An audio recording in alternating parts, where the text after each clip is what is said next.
इसी पर मैं बात करूंगी। मुझे ज्वाइन कर रहे हैं मुस्लिम लीग नून के सीनियर रहनुमा हैं, तर्जुमान हैं मरियम नवाज़ के, नवाज़ शरीफ साहब के, मोहम्मद ज़ुबैर साहब। अस्सलाम वालेकुम, बहुत बहुत शुक्रिया ज़ुबैर साहब आपका। मुबारकबाद तो बनती है, ज़ाहिर है जीती है नून लीग हल्का 133 में, लेकिन जो वोटों की तादाद है, वोट बड़ा कम पड़ा है। 2018 में लगभग, जैसे मैंने अपने इंट्रो में भी ये बताया कि 90,000 वोट, ये कम होकर 45,000 पर आ गया। फिर टर्नआउट बड़ा कम रहा, क्या वजह है इसकी ज़ुबैर साहब? देखें, एक तो बाई इलेक्शन में वोटर टर्नआउट 99% कम ही होता है और बहुत कम होता है।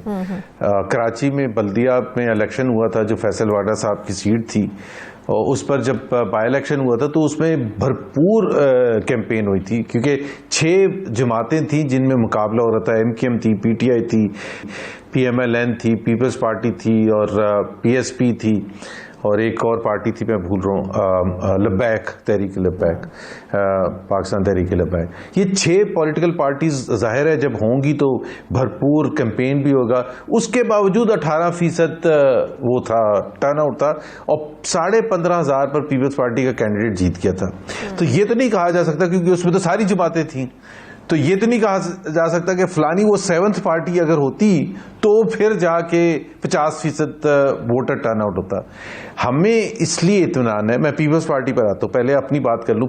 हमारे हिसाब से 46,000, हम आप भी PTI की तरह बात कर रही हैं कि वो भी थोड़ा सा वो मार देती हैं कि जब अगर 46,000 हो तो कम करके बताया जाए, अपने 46,000 होंगे तो उसको 52,000 जी। मैंने कहा 46,000 है हमारे, ठीक है। एनीवेज, तो वो मैं ये कह रहा था कि 89-90,000 थे 2018 में। 18% वोटर टर्नआउट, और जो नहीं आया 80% या 81%, उसमें से जाहिर है 50%, 51-52% voter turnout, which is a good voter turnout जो 2018 में हुआ था।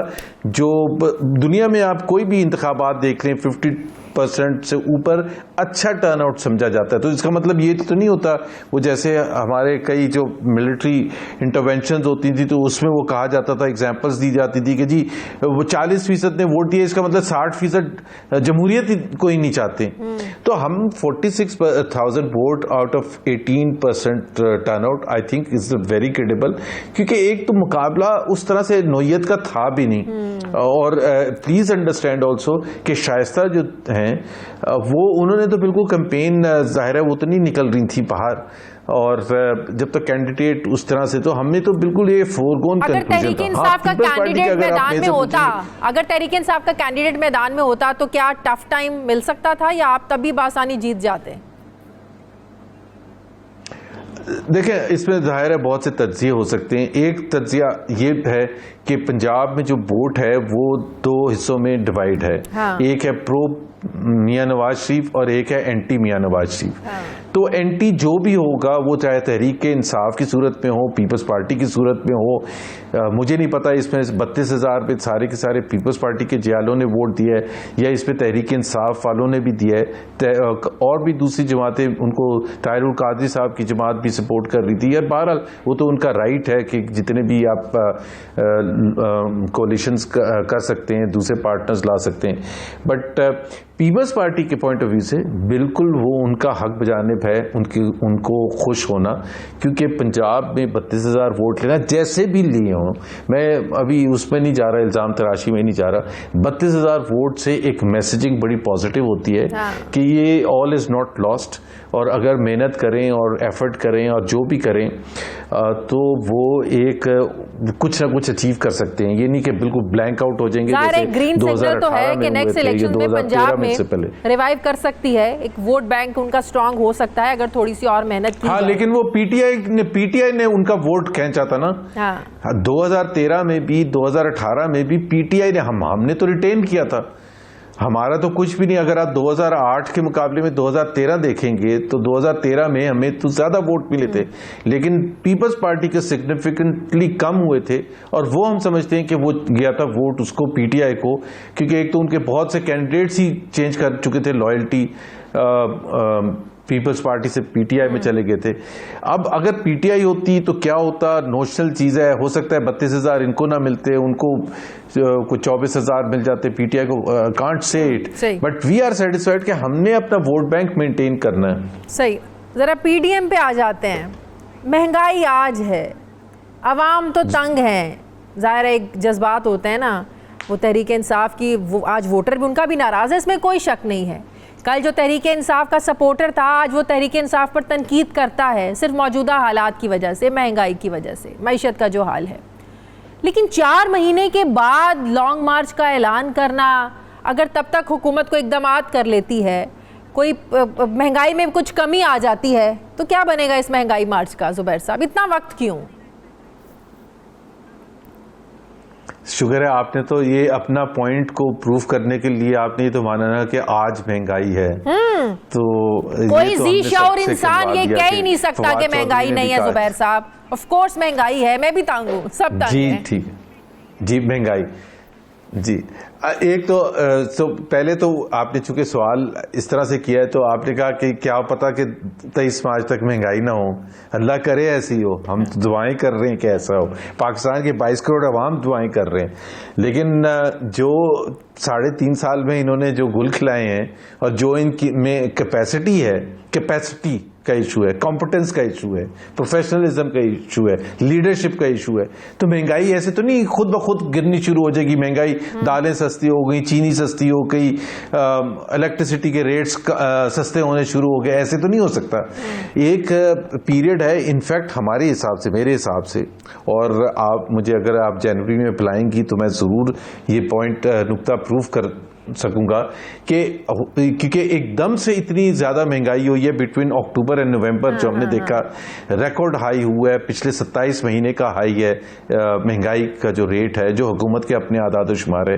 ये दिसंबर में थोड़ा सा डिप करेगा तो हुकूमत वाले नारेबाजी शुरू कर देंगे कि जी देखें हमने कंट्रोल कर लिया। जनवरी में वापस जाएगा, क्योंकि कई चीजें होती हैं जिसमें टाइम लगता है महंगाई के असरात होने में। जो आज जो जिस तरह से इंटरेस्ट रेट्स वगैरह बढ़ेंगे अभी और ज्यादा, स्टेट बैंक की मॉनेटरी पॉलिसी आएगी उसमें 100%, फिर जो हुकूमत ने IMF के साथ मुआहदा किया है जिसको वो पार्लियामेंट में लेके जाना है, जो उन्होंने एक ज़िमनी बजट देना है जिसकी मद में तकरीबन 800 बिलियन रुपए का पाकिस्तान के अवाम को टीका लगेगा। उसमें $200 बिलियन तो वो है जो डेवलपमेंट स्पेंडिंग थी वो कम की जा रही है $200 बिलियन से, और बाकी टैक्स के नए प्रपोजल्स हैं। तो जाहिर सी बात है उसका महंगाई में इफेक्ट तो आएगा।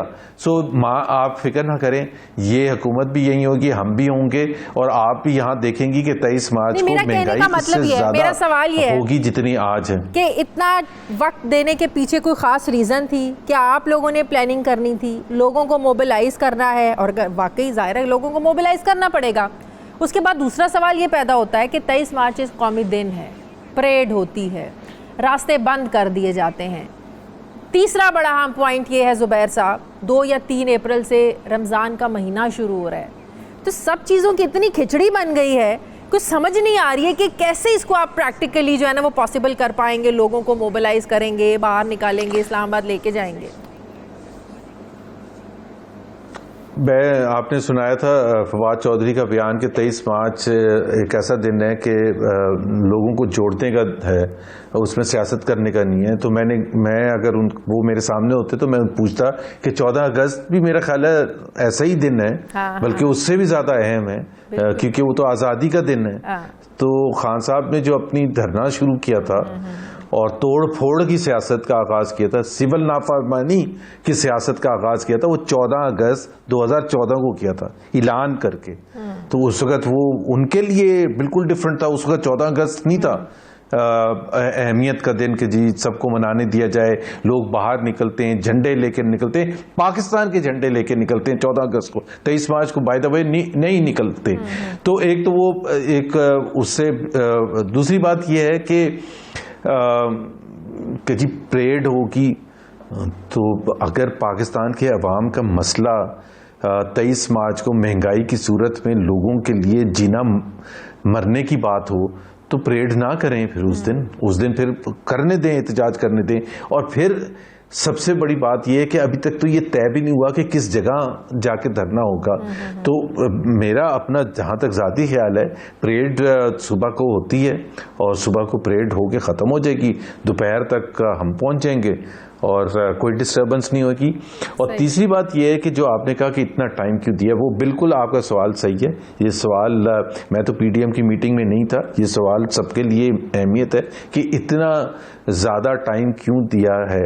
अब वो उसमें डिलिब्रेशंस क्या, दूसरी इत्तेहादी पार्टीज वगैरह का क्या मौक़िफ़ था, planning is the only logic जो मैं समझ सकता हूँ कि जी प्लान करने में। और फिर एक चीज़ अनाउंस भी की थी कि जो प्रोविंशियल पीडीएम के कमेटीज़ हैं उसमें भी ये चीज़ तय होगी कि किस तरह से बिल्टअप किया जाए। तो ज़रूरी नहीं है कि 23 मार्च को ही निकलेंगे, उसका इम्पैक्ट जो है मार्च के शुरू में या फरवरी में आहिस्ता आहिस्ता बिल्टअप होगा और जाके 23 मार्च को जाके उसका फुल इम्पैक्ट हो ताकि इस्लामाबाद में